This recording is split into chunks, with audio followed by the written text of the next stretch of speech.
Hi, welcome to our training.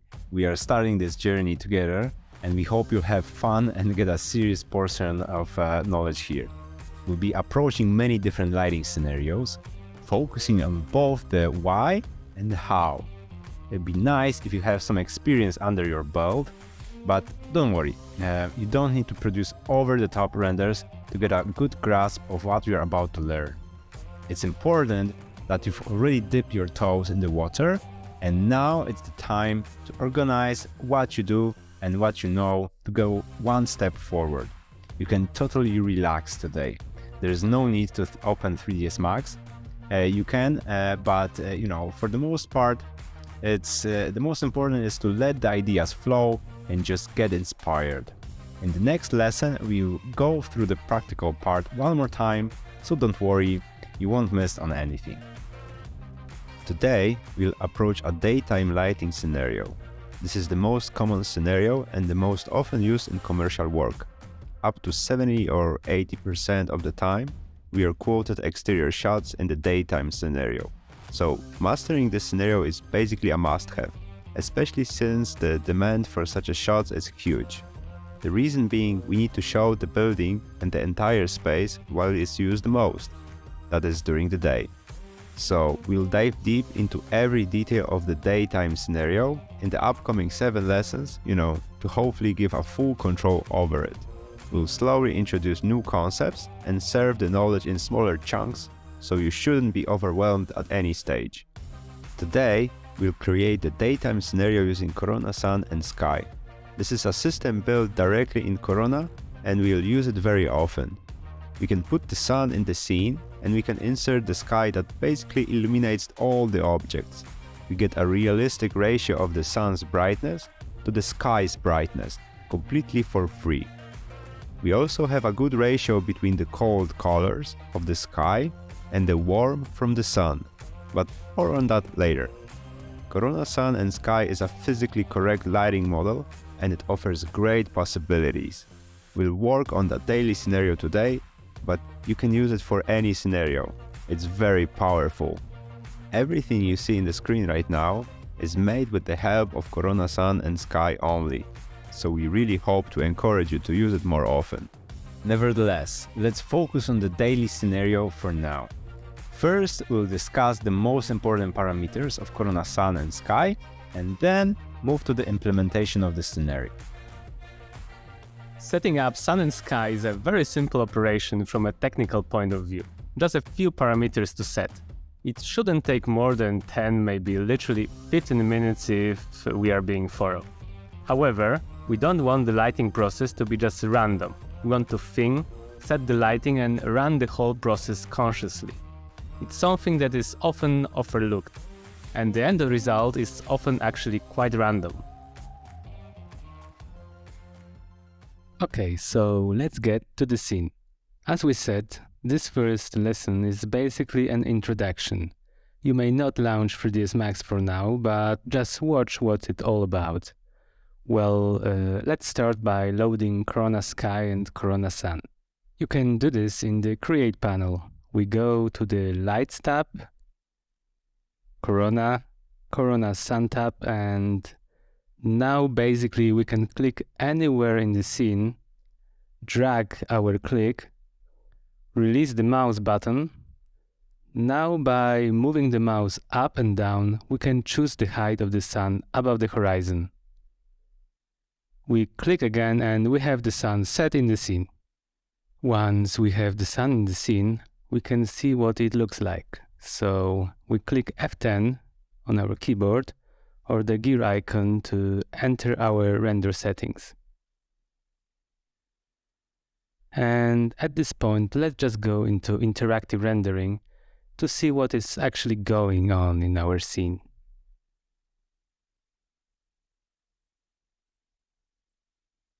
We will describe most of the sun and sky parameters during the next 25 minutes.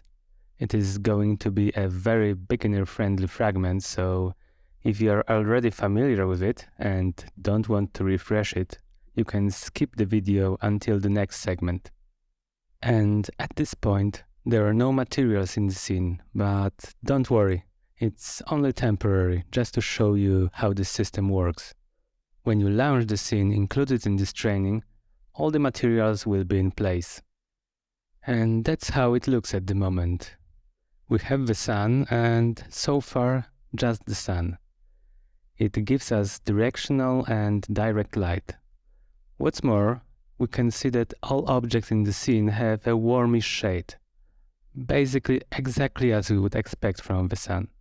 All that's left to do is to add the sky, that is a corona sky. Just enter the modifiers while the sun is selected. You should see modifiers for the sun here.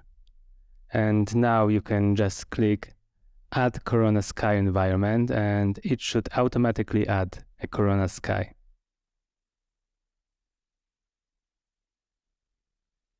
It will also be automatically affixed with the sun we have in the scene.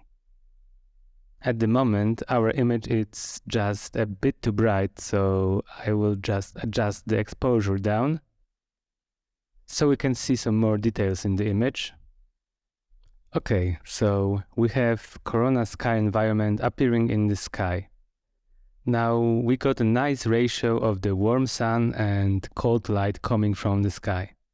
Warm highlights, cold shadows. Pretty cool color dance between the warm and cold ones. And okay, what can we do with all of this now? First of all, we can set the setting of the sun itself. We can rotate it as we see fit, choosing the direction of the sunlight.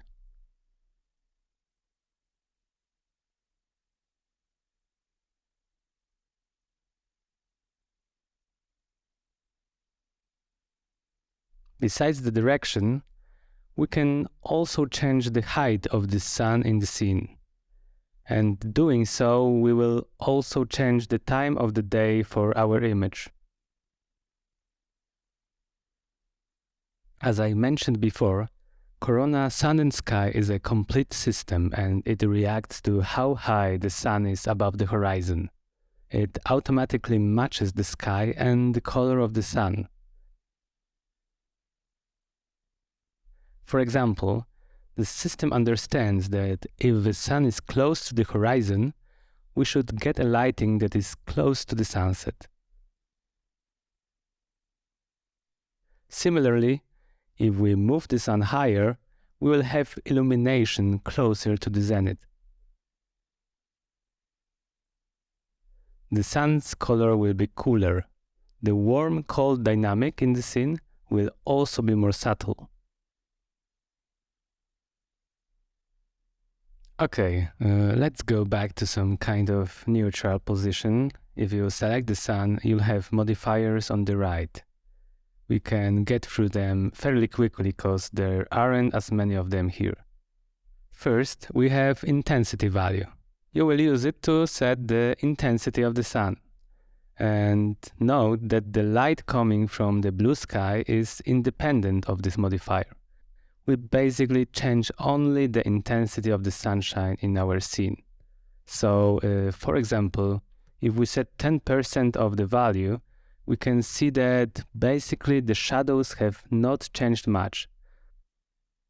That's because of the lighting from sky. What changes are the highlights that are much softer, much cooler. It looks almost like the sun is shining through thick clouds. Similarly, we will have stronger contrast if we increase this value. The sunlight will be visible more intensive. However, the light coming from the sky into these shadows will not change. We usually aim at the value of 1, which is a natural balance between sun and sky, and basically there is no need for us to modify it. The next parameter is size. This is simply the size of the sun's disk, and the rule to remember here is that the larger the sun's disk, the softer the shadows in our scene. For example, let's increase it to 64. Instantly, we can see here in the viewport that the solar disk is bigger and all these shadows in the scene are much softer.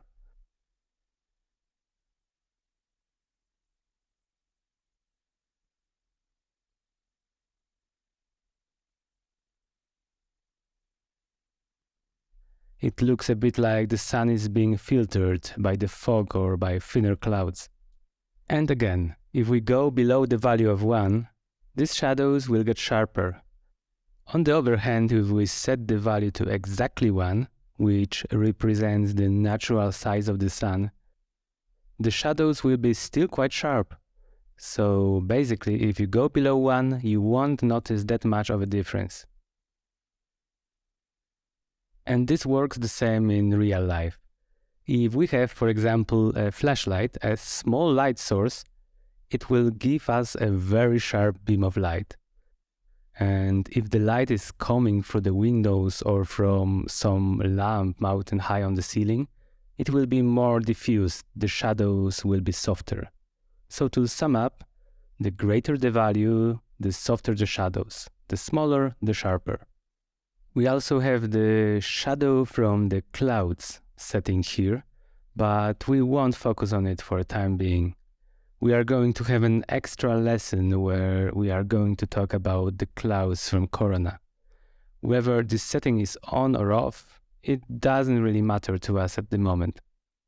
What matters are these color options, and we will talk about them for a bit. So far, we had, by default, a realistic option on.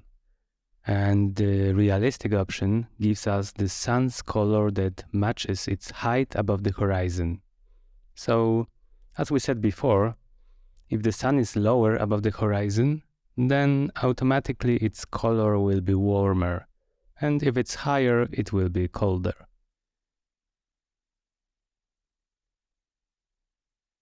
Basically, if we are going for realistic illumination in a scene, this realistic option is perfectly correct and we should just stick to it.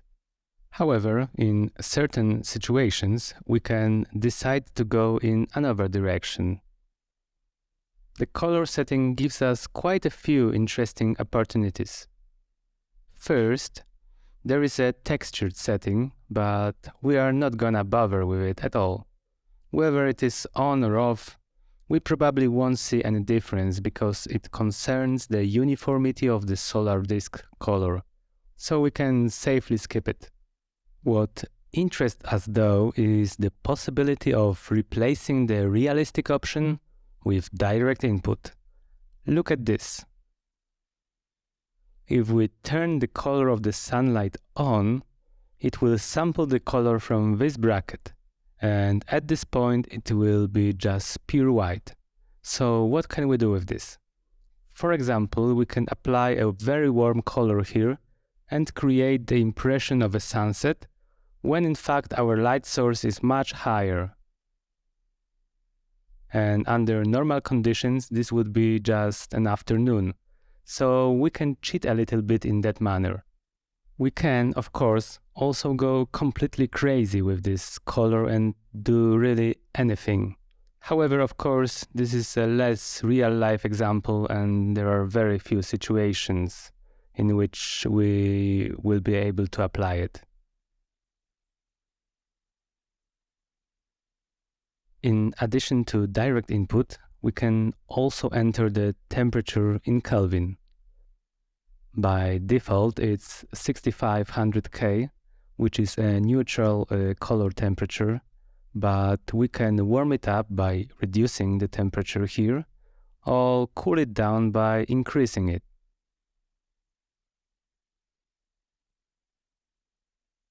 If the warm versus cold is the only issue for you, the color temperature should get you better results than direct input. Simply because the color temperature roots us in a realistic, very specific scale. We are not choosing arbitrary colors as we see fit, but actually we are moving along the scale of the temperature that light can take on. It is easier to set up and the effects are more natural. Anyhow, as I said, in most cases, realistic option is all we need. And the last thing that's left to talk about here is the visibility option. I'll drag the sun to the back of our frame so we can see it a bit better.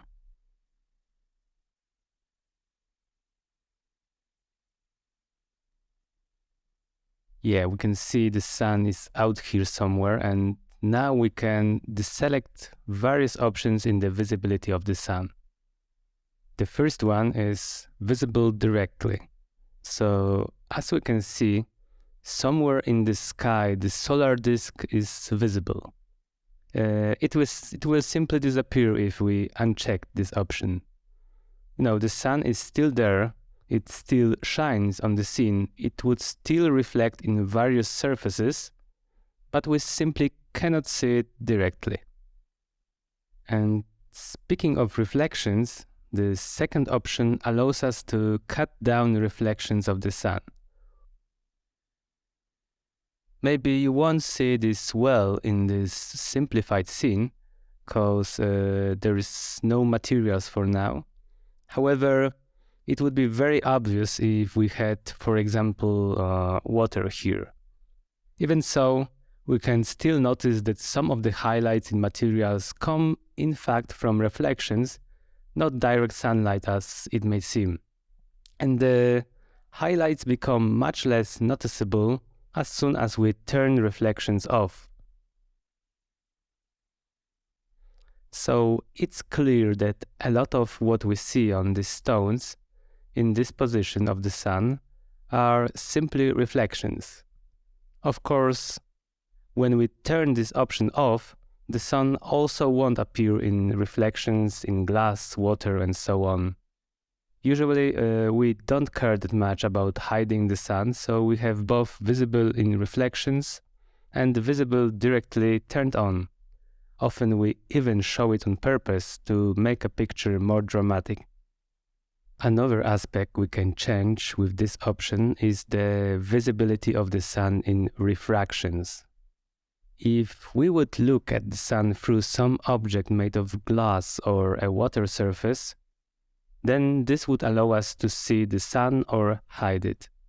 However, in this scene we have other objects behind the glass and we don't look at anything through the water, so setting it on or off doesn't really matter. Similarly, Generate Caustics option won't interest us at this moment, because we are not operating on caustics yet. Now, this option is turned on, but at this stage it makes no difference for us whether it's off or on. Okay, that would be all for sun itself. Now we can talk about sky. I will move the sun to some more reasonable position so it won't shine directly at the camera.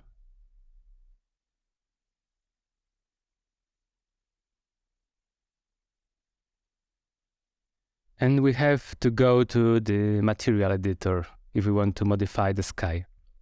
We will work with the slate. We know it might not be your favorite thing to work with, and we'll try to convince you in one of the next lessons that it's at least worth a try, but more on that later. Now we want to see what options you can choose from in Corona Sky. To enter Slate, we have to hold down this icon, select the second option, and the Slate Material Editor will open. After that, we can click number 8 on the keyboard or enter the render environment. Corona Sky will be attached here by default. We can move it to Slate as an instance. That way, all the modifications will be included in our render. And this is where we see the available sky options. There are quite a few of them, but as for now, we will only use 2. We have different sky models here, although we never really change between them. The other sky models are the older ones from previous Corona versions. Basically, there is no need to change this. The newest one is set here by default, and that's what we are gonna to use. In the next point, we have the sky intensity. Just like with the sun, where we could modify the intensity of the sun itself, here we can adjust the intensity of the sky. So, for instance, by increasing this value to 2, we will make the blue light from the dome of the sky brighter. On the other hand, intensity of the sunlight won't change a bit. So by increasing this value, we reduce the contrast in the scene, because the differences between the two lights simply become smaller. Similarly, if we reduce this value below 1, we will get closer to the situation we had at the beginning, where we simply did not have the sky and the only source of light was the sun. Once again, the value of 1 is the default and we really don't need to touch it. This will give us the most realistic results. The next two values we won't be using in the daytime scenario are turbidity and fake horizon blur. We don't want to complicate this lesson unnecessarily, so we will skip it for now. We'll come back to them in future lessons when it makes more sense to use them. But what would make sense for us now? For one, there's the altitude parameter. We can adapt the color of the sky to different altitude above sea level simply by changing this parameter. You can observe how the whole gradient of the sky changes when we increase this height.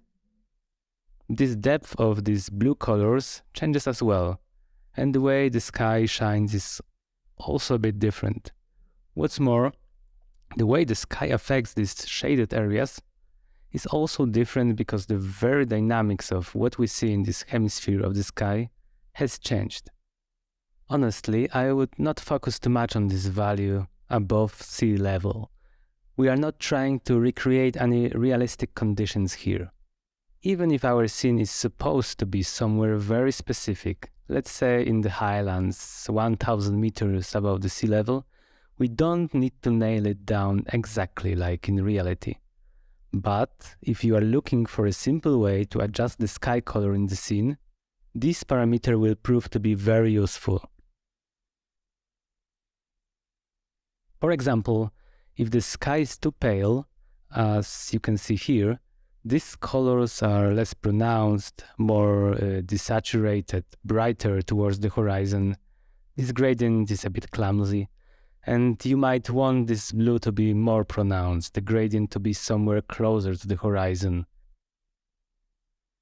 With this value, you can easily control it all.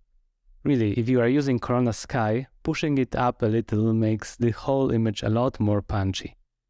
As you can see, there are quite a few things going on, but don't worry about it now. We'll talk about it in future lessons. For now, the last value we want to touch on in this lesson is volume effect. As we can see, it is turned off by default. But if we click it and turn it on, suddenly an aerial perspective appears in our scene. I will lighten this up a bit to make it more visible. So this is how you create the aerial perspective. The farther an object is from the camera, the more its color is modified towards the color of the sky. This is a very realistic effect and we'll talk about it in a little more even in this lesson. What's more, we can control the intensity of this effect.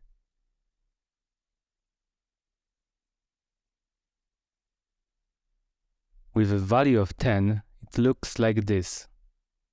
And we can clearly see what it's all about, even in the interactive. Those mountains now look completely different than the objects closer to the camera. Contrasts on them are noticeably diminished. Their color is kind of pointing to the color of the sky. It's a typical aerial perspective and this Corona volume effect simulates it very well. Just remember that this is not an actual fog, meaning it is not something that scatters the light in the scene. It is not something that interacts with the light. This is more of a color overlay and it works very fast when it comes to computing a scene. In general, it gives great results, very realistic, especially in scenarios like daytime or twilight. I really recommend using it. A value of 1 is a typically realistic value that takes into account a realistic distance in the scene relative to the camera. If the effect is too strong, you can of course reduce it, or just the opposite. If you want to pump up the perception of the scene, just increase it.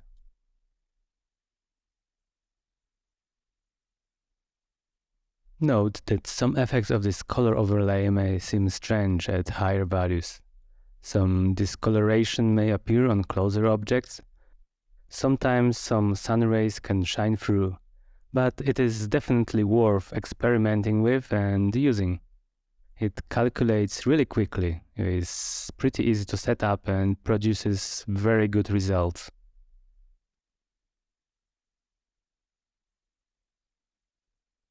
And that's all you will need to use Corona Sun and Sky for the time being. There is really no need to dwell on this anymore, so let's move on to our scenario. Up till now, our scene was all in white, so we will finally approach this scenario as it should look like. Okay, we launch our scene. You can follow us if you like it, but we'll be going through all this again in lesson 2 with Corona Sun and Sky, so take it easy, you won't miss a thing. When we create a scene from scratch, the first thing we probably need to do is change the rendering engine to Corona. Most likely the default engine for Macs will be Arnold, so we need to change it to Corona Renderer. In our scene everything will be adapted for Corona, of course. Obviously, we have quite a few tabs with rendering settings here, but at the moment in Corona we don't really have to worry about it. We can click render and see what happens.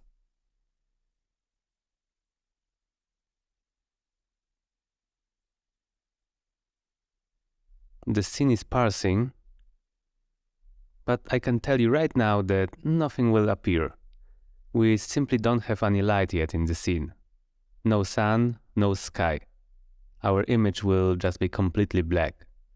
So we can stop it right there for a while, because like I said, we won't see anything. The other thing is that if we click the big render button, we'll render the final image. It's way more convenient to use interactive rendering when working on the scene. This way you will be able to react to the rendering in real time.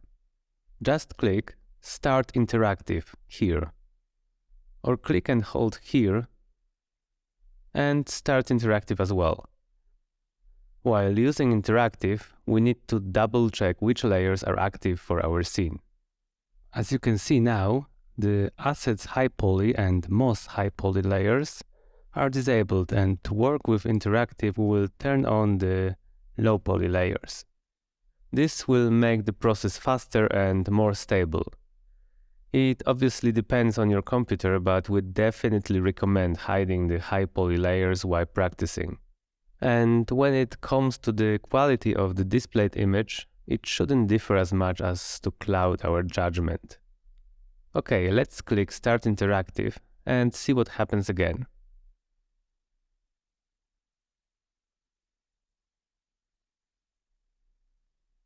Of course, it's still black because we didn't insert any lighting yet.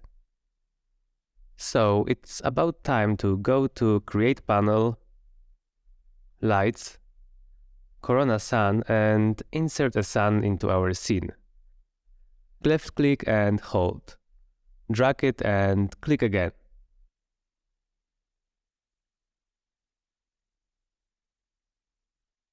We can rotate the sun and let's find a cool angle.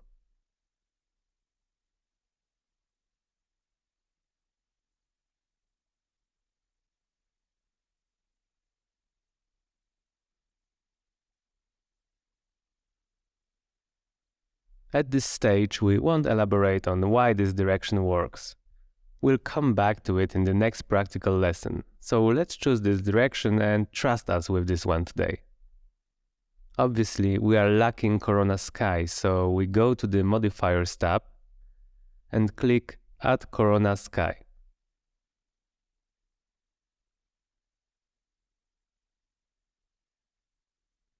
And it immediately pops up. Let's get back to the frame buffer settings. There's one last thing that you will have to trust us within that lesson. By default, ACES OT is enabled. We'll talk more about this feature in the following lessons, but for the purposes of the scene, we'll turn it off. Then, click this plus sign and select Filming Mapping. Expand it and set Highlight Compression to 1. Our image is a little too bright now, so we will lower the exposure.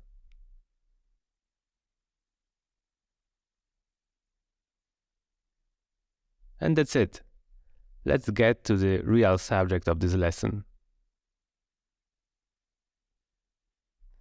Okay, so let's move on to the second part of this lesson and discuss what makes the scenario look good or not, and what is problematic.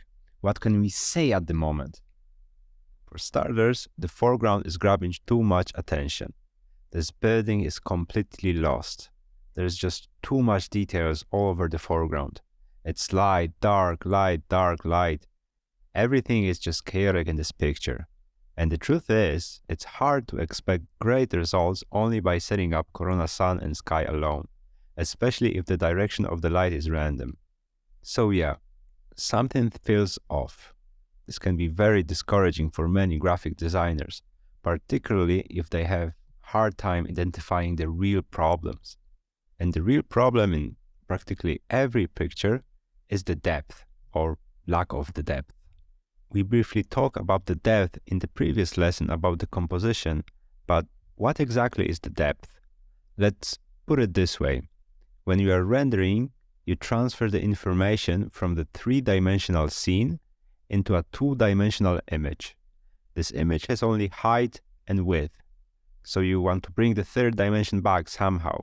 So it's perfectly clear that this object is further away from the camera than, for example, this one.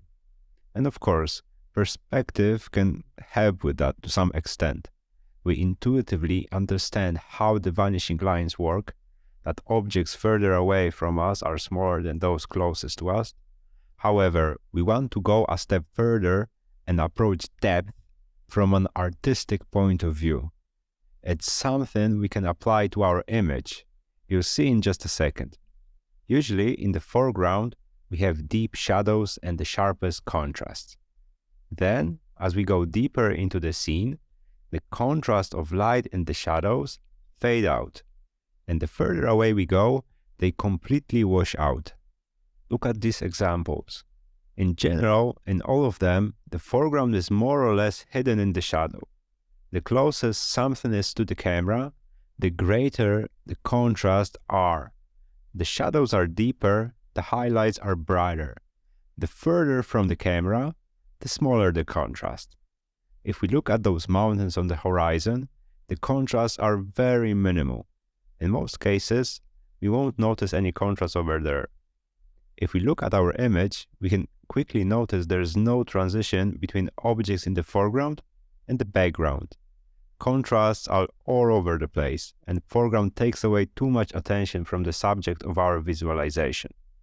We'll soon sort it out, and we promise that it won't take that much time and effort. The thing is that we want to do all of it methodically. We want to reach the goal step by step. It's a common thing that 3D artists want to do all the things at once and get discouraged pretty quickly if it doesn't look great right off the bat. They don't consider the fact that some areas of the image might look pretty good, and the problems are limited just to the very specific task. This is why we want to name these problems, solve them one by one. Today, we will introduce a specific way of thinking about lighting. We will approach it based on the layers in the scene. Each image can be split into distinctive layers associated with depth. You can name them: foreground, midground, and background. Sometimes there can be fewer of them, sometimes more. Nevertheless, we will stick with 3 layers because that's the most common, and it's exactly what we have in our situation here. We can clearly see the foreground smoothly transitioning into midground, which consists of the building and its nearest surrounding. The mountains and the sky itself are in the background. Each and every one of these layers need to work and look properly. We will analyze them one by one, but the sequence here might be a bit counterintuitive. We will start with the midground, move to the background next, and jump back to the foreground at last. Believe me, there's a way in this madness, so let's get at it. Let's start with the midground. This is where the subject of the rendering is usually placed, the hero, the protagonist, something that we are commissioned to show and should be presented in the best way possible. This is where the viewer's eyes should focus right away. We build this entire composition, those lines, to lead to that focal point, right? So we can say that the midground will become the core of our image. It's beating hard, and this is why we want to start by lighting it correctly. This is just supposed to be done as well as possible. Another aspect of this layer is that we, as artists, have relatively the least creative freedom here. We need to show something that our client probably has already some very strong expectations of. They have already envisioned it in their minds and want that space and materials to look credible. And we need to comply with this perception, but at the same time, we want to make it as attractive as it's possible according to our expertise. The third layer of the image is the background, and it's sort of all in the name, honestly. That's pretty clear that it's going to be further away in the hierarchy. Those two layers here are set hundreds meters apart, so we expect them to appear different, don't we? Basically, the background needs to look physically correct in relation to the depth of the scene and what is in front of it. That's something we will see as soon as we jump into setting it up in the scene. Last but not least, the foreground.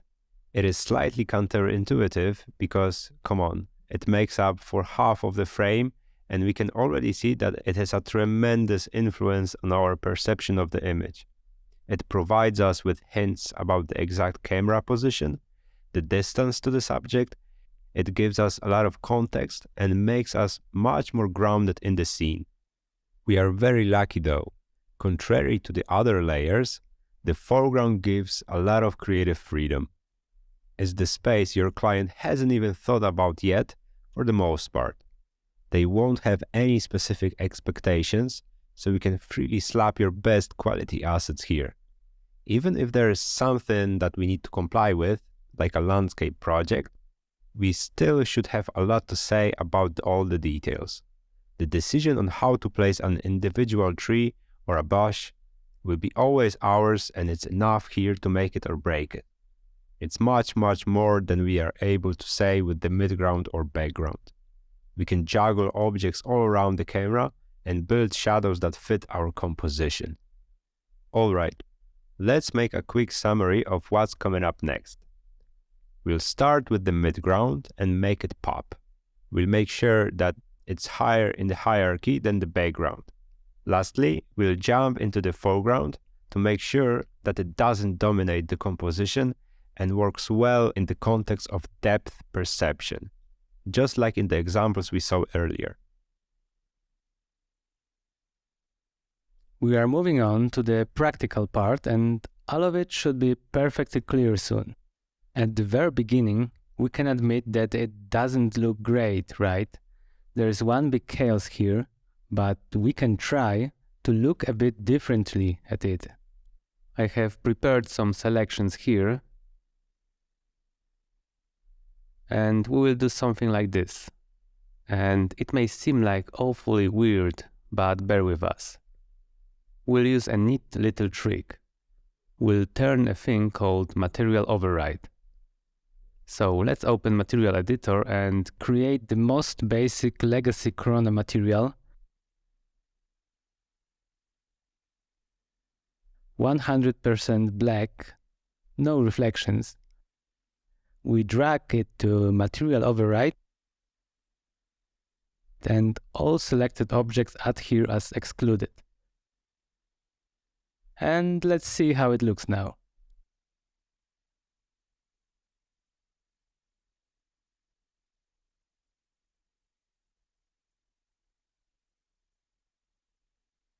What has happened here? Suddenly the building started to look fine. The midground is not that bad when we isolated it. We can understand the massing, the corner is clearly visible, the materials seem to be realistic with some distinctive microcontrast. We will talk about it much more in the lesson about light direction. As for now, we can only admit that it looks pretty neat. And I kind of tricked you a bit before because I ignored the background and the foreground in my imagination, and I knew we are on the right track already. If you find it hard to imagine for yourself, you can always use this material override or simply hide over layers. I assure you that it will become natural for you after you get a little bit of experience. Obviously, we can move the sun around at the moment and really appreciate how it affects architecture.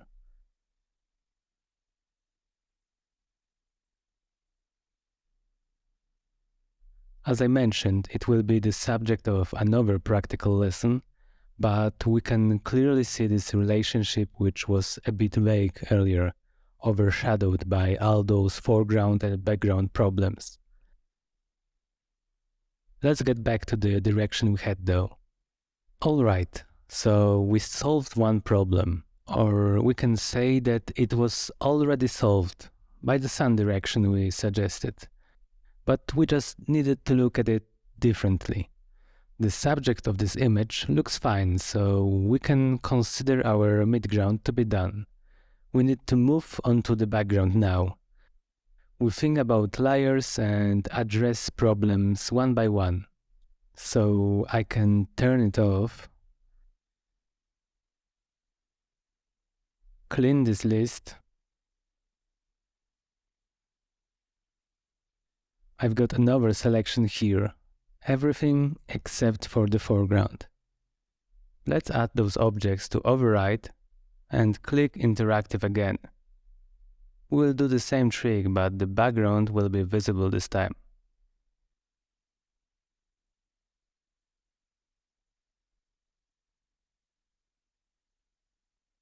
What happened? This part is supposed to be at the very back, but it doesn't look like this at the moment. You can notice the frequency of detail, the brightness between those faraway trees and the closer ones in the midground.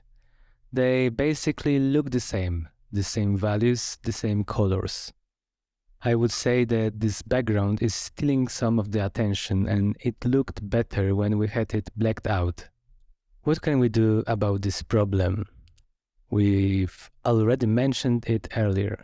We can open Material Editor and Corona Sky Material. In this kind of scene where the depth is very significant, literally hundreds of meters between those layers, the aerial perspective is simply a must-have here. Not every scene will scream so much for it, but we won't be able to do anything here without it. So we want to open Corona Sky Material. It's going to be present either in the Environment tab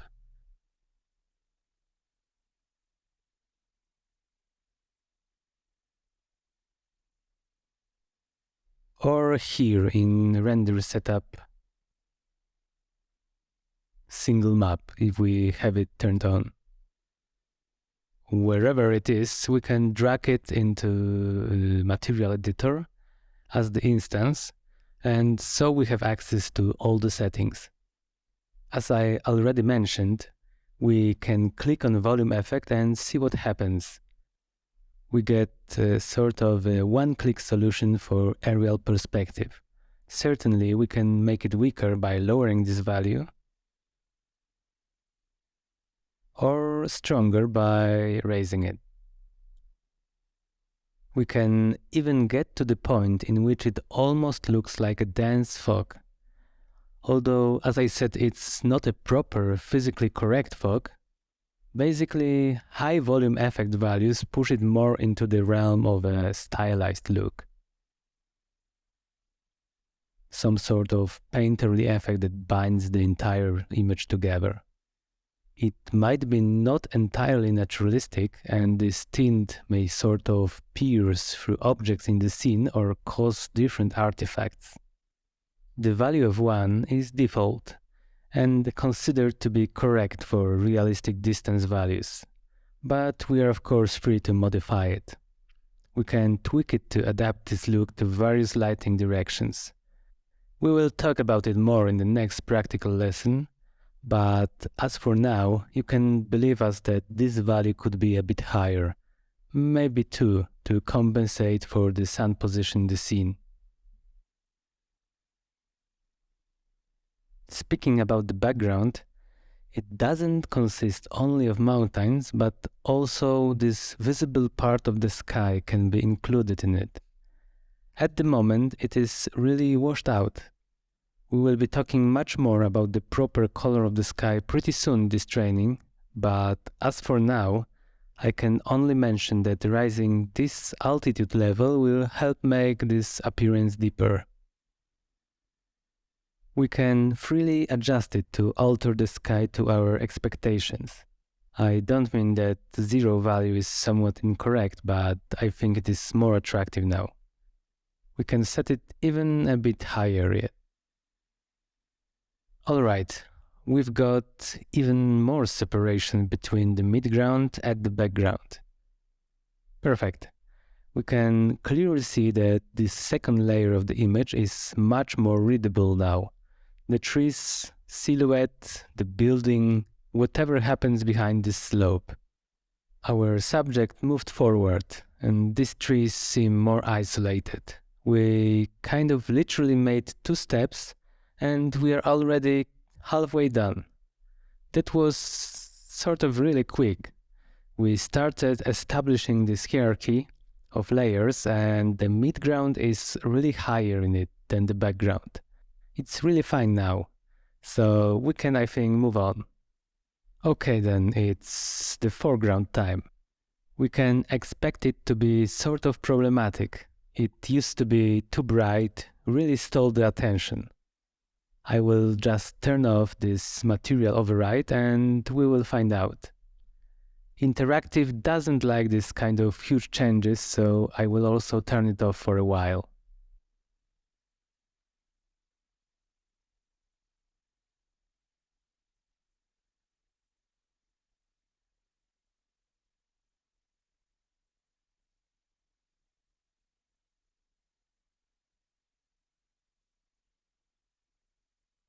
And indeed, it looks pretty messy. It doesn't look great if we were to evaluate it as a whole now. Even this building doesn't shine anymore in this new context. The foreground really pops up. The rocks are very bright. We just stare at it and don't notice the rest of the scene. The perception of the image is definitely worse than it was just a minute ago. And that foreground is a big problem, so let's try to understand it.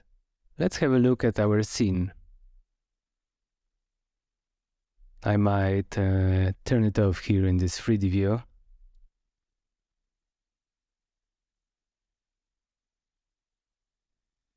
So why does it behave like this and how to fix it? Let's have a look at this camera first. Can you see how this is built? You can see that the camera hangs at the edge of this huge void. There is nothing behind it and the light can pour in from everywhere. The scene is typically built according to what is visible in the frame. The light can fall in from behind, from above, below, left and right. It's not only the direct light from the sun, but the sky illumination also adds up here. The lack of any objects here is the result of the scene building, and it's a very typical situation. Nobody will lose time and resources on something that won't be even visible in the final image. But we wouldn't have this empty space in reality. The terrain would continue. We would probably have some trees here, maybe even a fragment of the forest.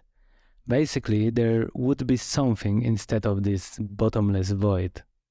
Therefore, almost all scenes we encounter require some kind of intervention beyond what's visible in the camera. We need to move things around or add something to solve this biggest foreground issue and cut this intrusive light off. What can we do? We agreed that we wouldn't have this kind of situation in the real life, this amount of light falling from the back. Well, maybe in some rare scenarios, but that wouldn't result in a good photo as well. We have the option to model this terrain, add some trees and bring it closer to reality, but usually it's just an overkill that adds up to the time and memory used when rendering. We can do it much easier, and the very easiest solution is to just put the simplest box here. As crude as it sounds, it's really effective and gives us a lot of control over how much light we let in. So let's just create the simplest object. I rotate it more or less to align it with the camera direction.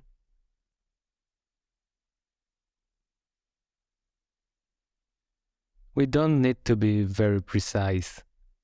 I will lower it a bit because it kind of levitates now over the terrain. And I will apply a default gray material to it so that it doesn't glow with a random color. Let's see how it looks in the interactive now.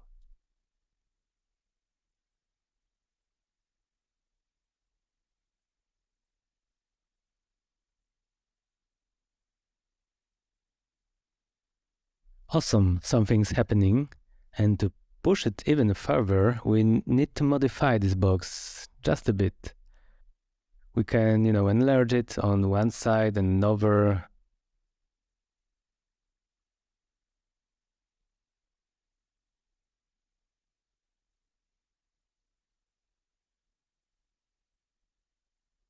Maybe lower a bit here.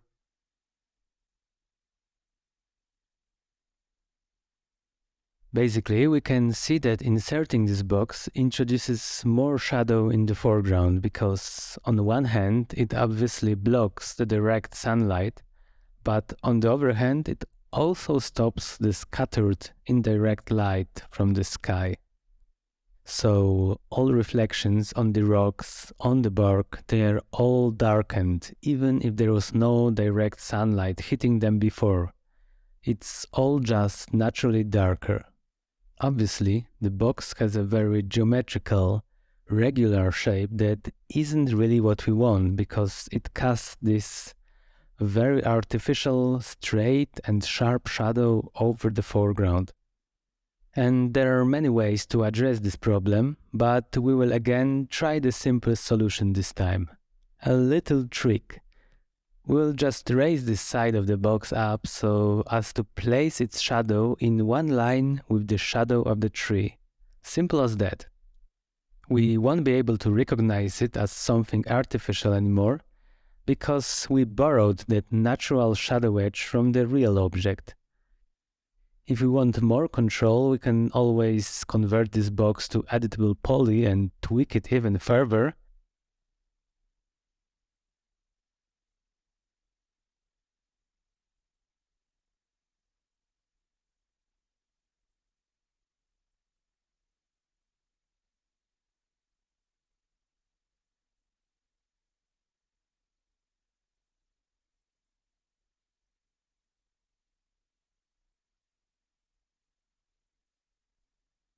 But it's fine for me as it is now. So we've got the shadow and connected it with the shadow of the tree. We can get yet a little bit of additional control by modifying the material that we applied to this box. It's default gray now, but changing albedo may have some impact. If we turn it white, it scatters some more light around, and if we turn it black, it absorbs more. It won't be a huge difference, but it's an additional few % of control, and maybe even more if these foreground materials are more reflective than now. I will stick to the gray one though. This is how we solve the foreground problem in the simplest way possible. This is the part of the image that will be somehow problematic in a lot of scenes, so we will learn a bunch of other solutions later on. In this lesson we had our sun direction already set, and this plain box turned out to be everything we really needed.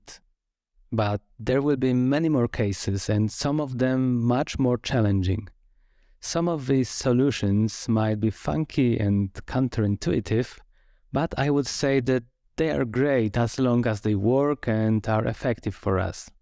Alright, we can try to sum up what happened here composition-wise. The building finally pops as we intended. We can see that the shadows are deeper and the entire foreground is toned down. Even the feeling of depth in the image is much more profound. The hierarchy is built correctly. Our eyes are attracted to the subject and not the entourage in the foreground. This box introduction really worked, and the dark foreground created this picture-in-picture effect. We have a nice gradation of things that catch our attention, and this usually is a very successful approach. Everything seems fine, and we realized our first scenario. It looks naturalistic and correct. Certainly, we could push it even a bit further, tweak a few details, but it's totally fine for our first time. We will render with final production layers, and we will be able to see it in its full glory and evaluate if everything really worked as we intended. So let me just turn high poly layers on and low poly off.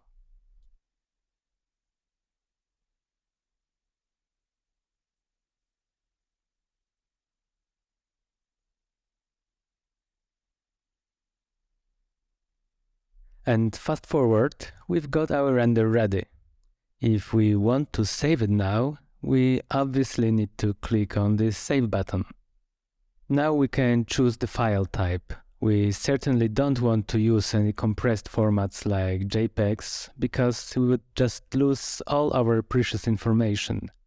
The rendering contains much more data than JPEG can contain, and we want to have a freedom of modifying it. We would need something better here. I usually use PNG because that's basically all that I need. You can also use TIFF or 32-bit EXR if you really want to get everything that Corona gives you. I will just stay with PNG. Let's type in the name and choose RGB 48-bit option, which stands for 3 channels with 16-bit depth each. It's plenty of information. I've got these 2 options checked off in this case, and here we go. Click OK and it's saved. Okay, we are good to go. Let's make a brief recap and take one more look at the progress we made. First, we put the sun in the scene. Overall, the image didn't feel great yet, but what's important was that our midground and the architecture looked okay. Secondly, we introduced the first layer of depth, which was the aerial perspective, and it already set some hierarchy in the image. Lastly, we focused on the foreground and covered it in the shadow. We used a simple box behind the camera this time, but we will have different and more advanced techniques in the future lessons for this very purpose. So as to sum up, we really wanted to turn your attention to solving problems in the image one by one, instead of dealing with everything at once. We constructed this training in a way that will give you a lot of these smaller tools.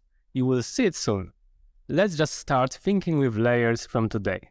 Sometimes it will be easier to isolate and control them in an image. Sometimes it might be harder, but you will get used to it after a few tries. Next lesson will be all about training our eyes, a really cool theoretical piece.